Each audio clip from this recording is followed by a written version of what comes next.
Ethan Vance was not your typical billionaire. While the world saw a man who had conquered the tech industry by 30, Ethan saw a man who owed every ounce of his success to a woman who had scrubbed floors to buy his first computer. His mother, Martha, was his North Star. She was now frail, her hands gnarled by years of manual labor and early-onset arthritis, but her spirit remained the anchor of Ethan's life. When Ethan fell for Isabella, a stunning fashion executive who seemed to match his ambition and grace, he felt he had finally found his equal. He proposed with a 5-carat diamond, and the wedding was set to be the event of the year. However, a nagging doubt flickered in his mind. Isabella was perfect in the light of high-end galas, but how would she treat the woman who lived in the shadows of the past? Ethan decided to conduct a test that would either cement his future or shatter it. He told Isabella he had to fly to Tokyo for a week on an urgent merger. Instead, he rented a modest apartment across town and arranged for a professional makeup artist to transform him into Arthur, a disheveled, middle-aged handyman hired to do repairs on his own estate. Meanwhile, he moved Martha out of her luxurious wing of the mansion and into a small, cramped guest room near the kitchen, telling the staff, under strict NDAs, to treat her as if she were a live-in relative on a tight budget. He wanted to see how Isabella would behave when the billionaire Ethan wasn't there to watch. The first 3 days were a revelation of the worst kind. From his vantage point as the handyman fixing a leaky pipe in the hallway, Ethan watched Isabella's mask slip. Without Ethan's eyes on her, Isabella treated Martha with a cold, cutting indifference. She snapped at the old woman for smelling like cabbage and ordered her to stay out of the main living room when her designer friends came over. Martha, ever the stoic, simply nodded and retreated to her small room, her eyes downcast.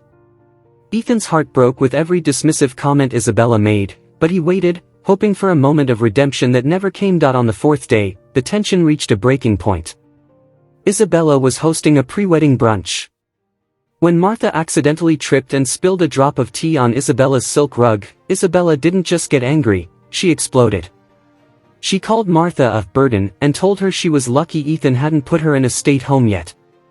"You're just a relic of a life Ethan has outgrown," Isabella hissed. Ethan, clutching his wrench so hard his knuckles turned white, was about to step out and end the charade when someone else beat him to it. Clara, a young woman who had been hired only 2 days prior as a temporary cleaner, stepped between the two women. Clara was working 3 jobs to pay for her brother's medical school, and she knew the value of a human soul far better than Isabella did. "Stop it," Clara said, her voice quiet but vibrating with steel. Isabella looked at her as if she were an insect. "Excuse me? You're the help. Clean the rug and shut up." But Clara didn't move. Instead, she knelt down, not to clean the rug, but to help Martha up.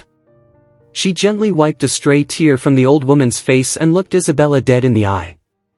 "This woman's hands built the man you claim to love. If you can't respect the roots, you don't deserve the fruit. I'd rather lose this job and starve than watch you treat a mother like trash." Isabella was speechless, then she laughed, threatening to have Clara blacklisted from every agency in the city. At that moment, Arthur, the handyman, stood up and pulled off his wig and glasses. The silence that fell over the room was deafening. Ethan didn't look at Isabella, he walked straight to Clara and Martha.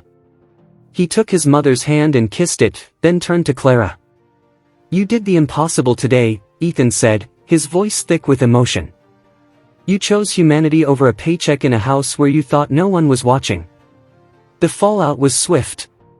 Ethan ended the engagement on the spot, ignoring Isabella's frantic apologies and claims that she was just stressed. He realized that a person's true character isn't found in how they treat their equals, but in how they treat those they think can do nothing for them. Ethan didn't just fire the agencies, he changed Clara's life. He didn't just give her a bonus, he established a foundation in her name to support student workers and placed her in a management position within his company, recognizing the integrity she possessed, the story of the millionaire who had taught the world a lesson that resonated far beyond the walls of his mansion.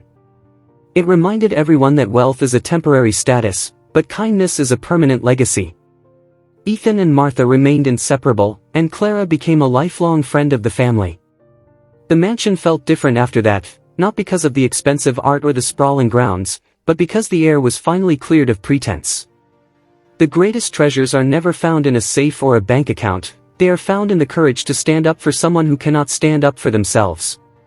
True royalty isn't about the crown you wear, but the way you lift others up from the dust.